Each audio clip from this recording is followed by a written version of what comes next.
Mi nombre es María Paz Butet y la siguiente clase va a ser sobre insuficiencia renal aguda. Lo que vamos a ver hoy entonces es la definición, la fisiopatología de esta entidad, las manifestaciones clínicas, el diagnóstico y los posibles tratamientos de la misma. Como definición, podemos decir que insuficiencia renal aguda es un síndrome clínico caracterizado por el deterioro brusco de las funciones renales que va a alterar la homeostasis del organismo. Se va a asociar con un aumento de los productos nitrogenados en sangre y puede o no estar presente la disminución de la diuresis en la misma. Puede desarrollarse tanto en pacientes con riñones sanos o como exacerbación aguda en pacientes que ya presenten algún grado de insuficiencia renal crónica. Esta patología tiene una alta incidencia principalmente en pacientes hospitalizados, que varía del 1 al 9% según la clasificación utilizada, y es más frecuente en pacientes con patologías previas como hipertensión, diabetes y también en aquellos que presentan edad avanzada. Hay que tener una consideración especial, sobre todo en pacientes críticos, donde, según también la clasificación utilizada, puede ser mayor al 40%, y estos pacientes van a ser los que se encuentren en unidades de cuidados intensivos, ¿sí? Y va a presentar, sobre todo en estos pacientes, una alta mortalidad.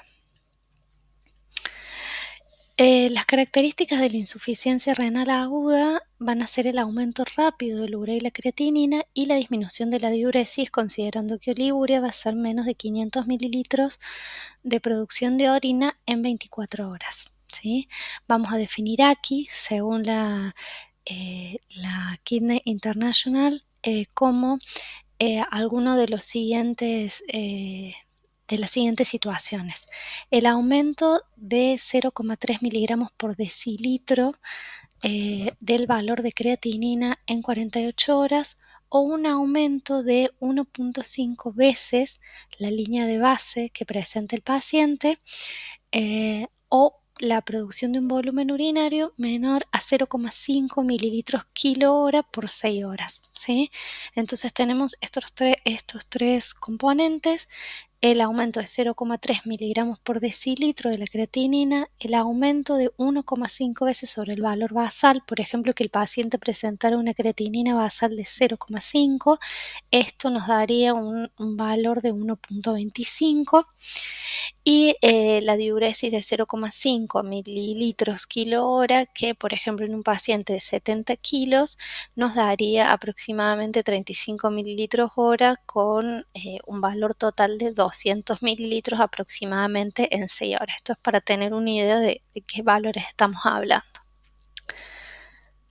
Bueno, y esto nos definiría uno de los 3 estadios, ¿sí?, de la clasificación de aquí: estadio 1, 2 o 3.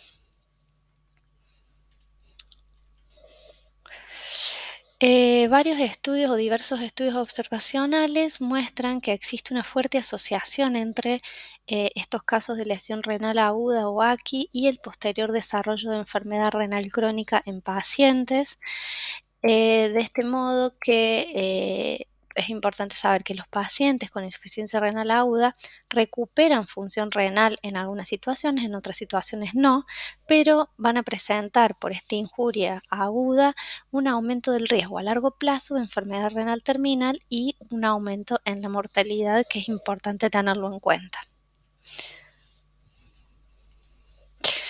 Este gráfico nos muestra un modelo conceptual, como dice el título, un modelo conceptual de IRA, en el cual vemos distintos momentos, ¿sí?, por el que va pasando el paciente, y cómo eso se relaciona con el volumen de filtrado glomerular, el daño, ¿sí?, renal y las distintas complicaciones.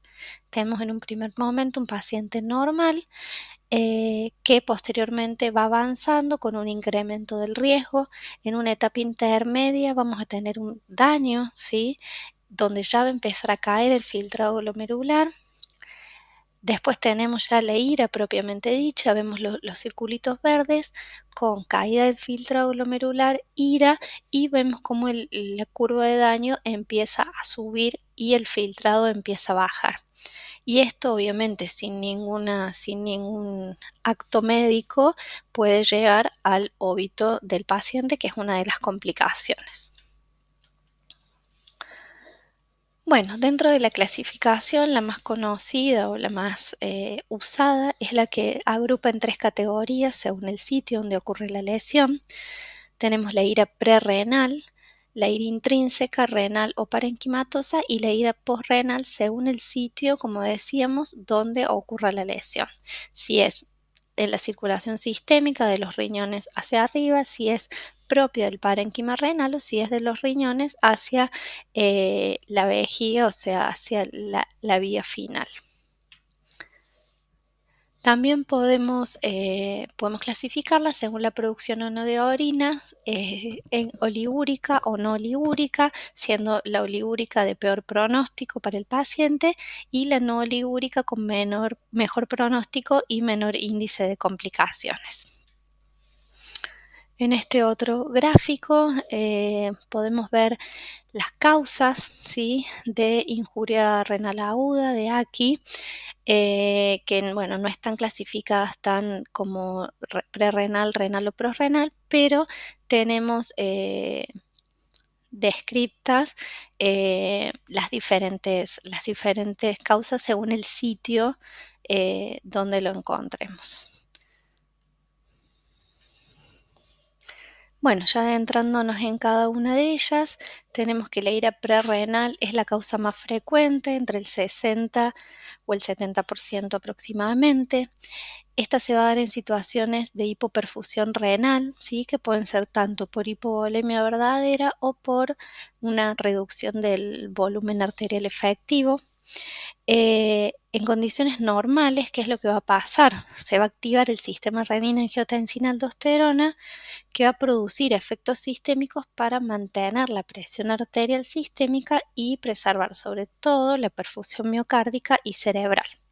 A nivel renal, lo que va a suceder es que va a aumentar la reabsorción de agua y sodio para contribuir a mantener las presiones.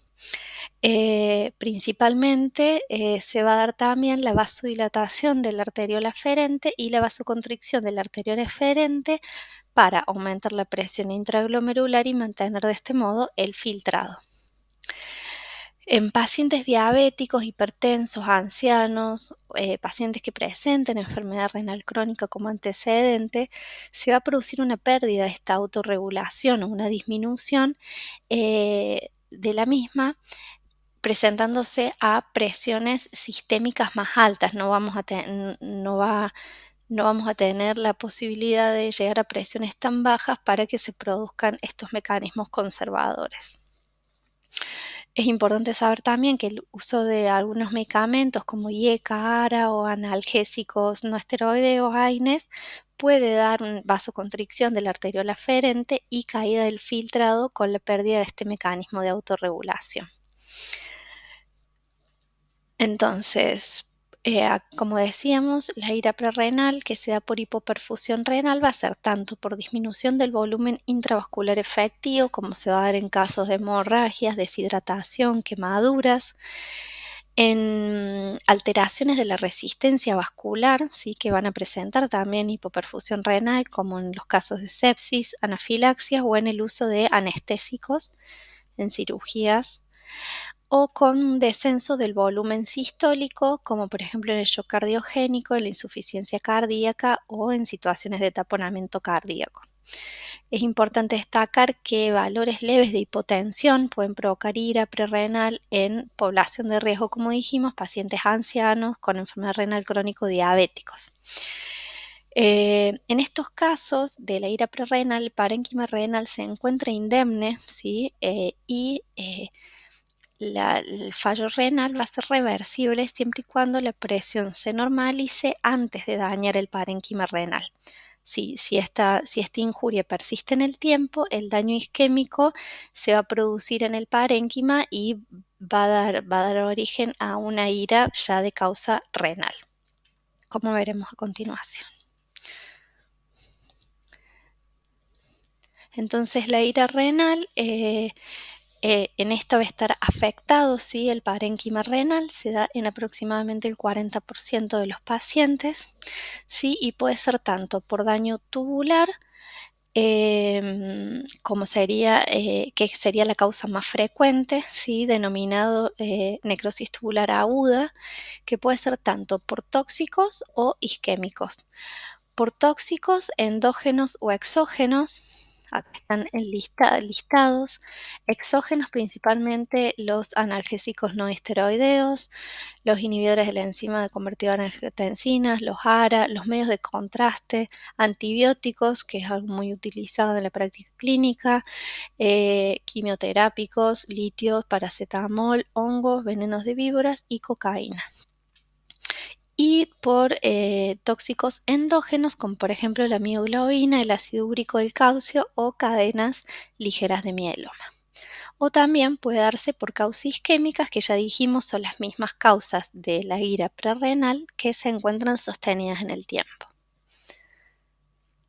Bueno, esta es una imagen de los túbulos donde podemos ver la necrosis tubular aguda, principalmente en la imagen de la derecha abajo, donde vemos cómo el epitelio se descama y se altera el epitelio de los túbulos. Y después teníamos las nefritis intersticiales, también como causa de insuficiencia renal aguda de causa renal, ¿sí? Que pueden ser tanto tóxicas o infecciosas, mucho menos frecuentemente, y las causas vasculares, ¿sí? De etiología vascular, que pueden ser tanto del glomérulo como de los grandes vasos, ¿sí? De hipertensión maligna, vasculitis, enfermedad ateroembólica o las glomerulonefritis menos frecuentemente. En este caso sería una glomerulonefritis rápidamente progresiva. Bueno, hasta aquí llegamos en la parte 1 y posteriormente seguiremos con la segunda parte de la ira posrenal.